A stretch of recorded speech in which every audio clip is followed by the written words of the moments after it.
Hey guys, this is AgentMindStorm, and welcome back to Cubes and Contemplations. This episode, I would like to talk about what makes something entertaining. And let's just start off with a few base things here. Obviously, what makes something entertaining is entirely subjective at the base level, like, you will always like something different than me, but that doesn't mean we can't talk about it. So I think that there are probably some general ideas that we can follow at least, like things that most people will agree will make something entertaining on some level. So that's what we're going to be talking about. And then let's just say we don't really need to define entertainment. You probably know what it is, but let's just say it's having over 75% of your target like your product. And I'm using the same sort of target product language as the last episode, where target is the person you want to like your product, and your product is the thing that you're making, whatever it is, you, yourself, anything. I'd also say that the main goal of entertainment would probably be to get some sort of emotional response from someone that you're entertaining or attempting to entertain. Like, getting an emotional response at all would probably be considered entertainment, unless it's hatred. I mean, does hating something mean that you're entertained? I guess that's like watching a movie that's so bad it's good, I guess, is sort of hating something for entertainment. But whatever, that's not what we're here to talk about today. What we're here to talk about today are some of the different avenues that you can take to make something entertaining, in my opinion at least. I mean, there might be other things that I've missed. I mean, there are definitely other things that I've missed here. So if you have any ideas, be sure to tell me in the comments what they could possibly be that I missed, because I would love to hear about them. But for now, I came up with a few, which are humor, and that is just a really simple way of keeping people entertained. It keeps them occupied. It will keep them engaged, I guess, the entire time if they're laughing. And of course, there are different types of humor that appeal to different people, but at the base level, it's still humor, the goal to make you laugh. Is there an emotion for humor? This is weird. There's no emotion that you can describe when you're, like, joy doesn't really describe it, happy doesn't describe it, laughing is not an emotion. That is weird. We need an emotion for humor. Someone invent that. It might exist already, I don't really know. Also, there is intriguingness. I have no idea how to phrase this or what to name it, but the idea of whatever it is being new, something intriguing, it makes you, that's interesting. I wonder where this is going. Like Toy Story. If you had never seen a movie where some inanimate object talks and has feelings, Toy Story would be revolutionary to you. That would be an incredible thing, and that would be the intriguingness factor. You'd be entertained because you're seeing, what are these toys gonna do? And, that's of course an avenue to getting you entertained. And then of course there is attachment, which is keeping you entertained based on an attachment you've formed to something in the entertainment. Let's see. I'm not sure exactly how to describe this. Like, once you have a connection to something in something that's supposed to entertain you, you want to see where that thing's gonna go, you want to see what happens to it, because you care about it. That will keep you entertained, I guess. I think. I hope. And then, of course, there's the last one here that I've written a question mark on my notes next to because I'm not really sure about it, and that's need. Now, need, I feel, is very odd. It's hard to place, because it could be, like, for example, if the president says that your taxes are being increased, you're sure going to pay attention to that. But I'm not sure if paying attention is really the same thing as being entertained. Because when you pay attention to something, like, say that you're paying attention to the food rations in a zombie apocalypse, you're certainly going to be paying attention, but I wouldn't say that's entertaining. So I think that's just a little disingenuous to say that something you need is entertaining, so we're going to leave that off of here. So let's talk a little bit deeper about the intriguingness of something. So this one is going to be by far the quickest of the three things I want to talk about, because there's just not a lot to say about it, in my opinion. So it would be generally something at the start of your movie or show or game or whatever it is that you would want to be intrigued by. For example, I used the Toy Story example before. That is still relevant. That is a new thing that you might not have seen before. But let's think of another example here.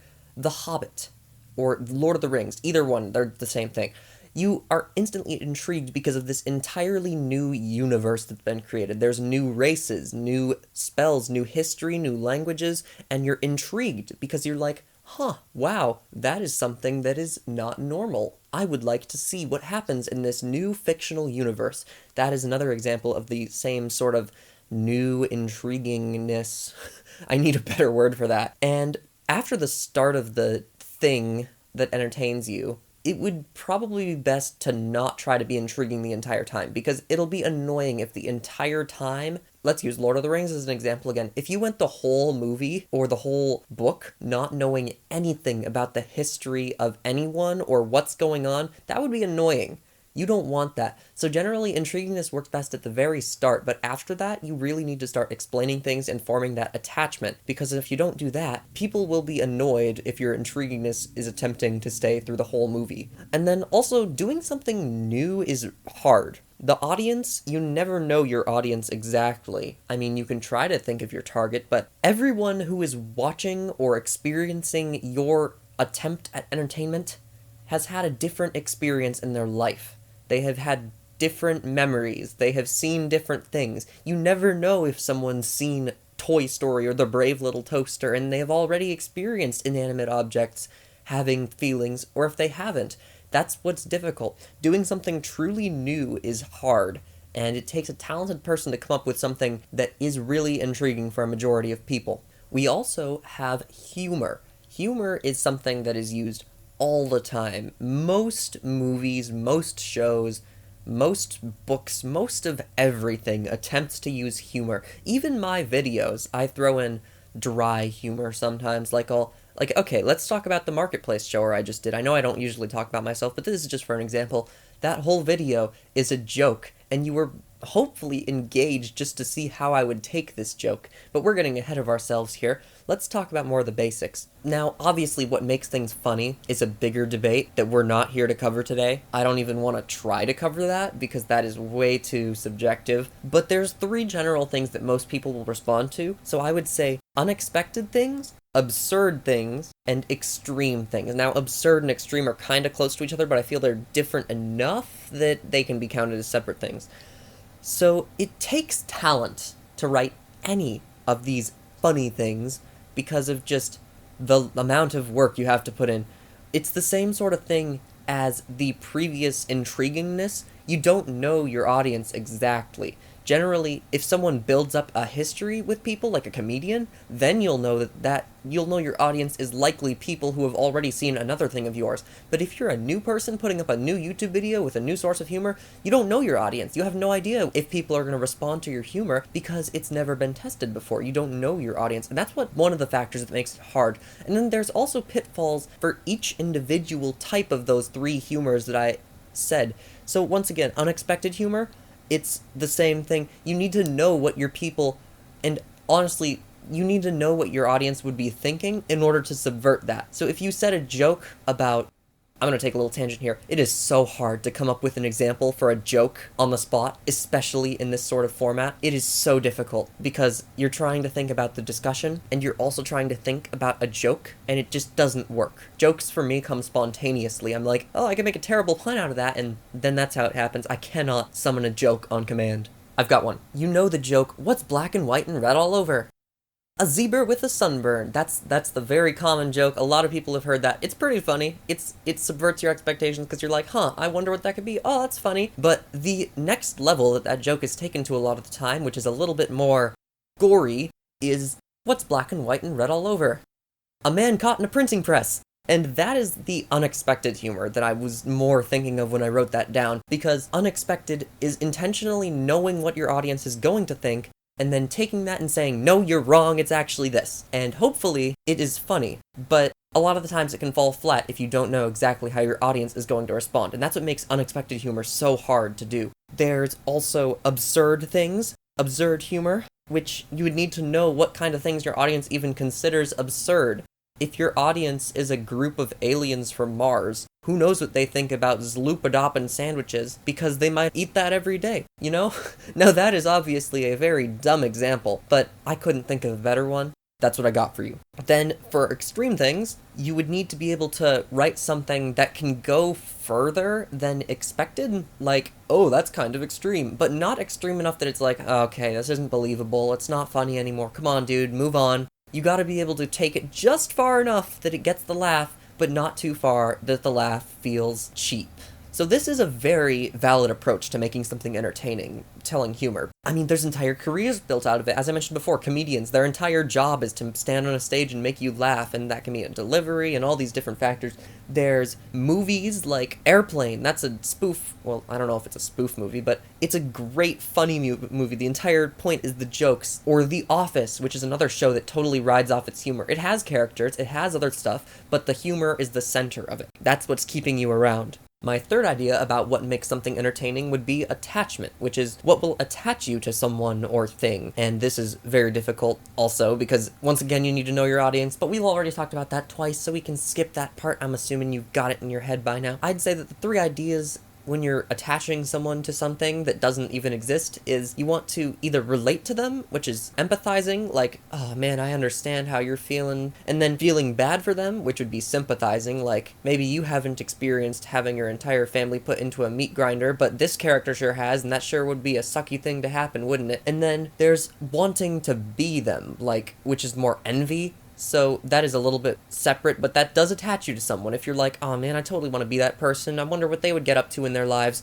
then that is a way of attaching it to them. You would be entertained because you want to see where it goes, which is pretty common for most things that I've said so far. And there are a lot of common shortcuts that I still need to come up with a word for thing that is trying to entertain you. The entertainer. Entertainer!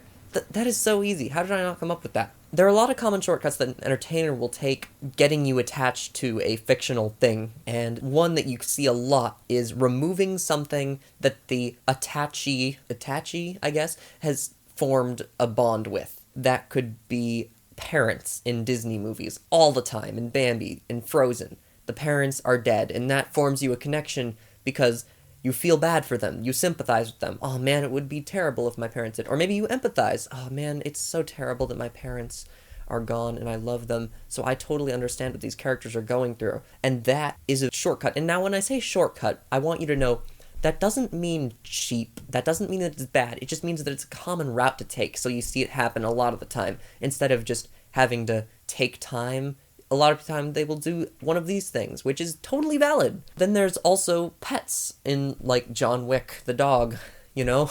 That's sort of a joke on the internet now, but it is a way to attach you. You feel bad or you empathize with John Wick because, oh man, I have a dog and I love my dog. You could have any pet here. There's even, it could be an inanimate object, like a treasured keepsake. Like, oh man, my locket that was the only memory of my love is now lost at the bottom of the ocean. I'm going to get revenge on the person who dropped it out of their fishing boat. That is another way. It's a little bit looser. You don't have the living thing can never be replaced argument, but it's usually related to a living thing, like this was once again a treasured keepsake from the living thing. Then there is the other shortcut, which is insisting that the entertainee or the attachee is just like you. They're totally relatable, dude. You know, they hate Mondays and they love lasagna just like you. That's Garfield.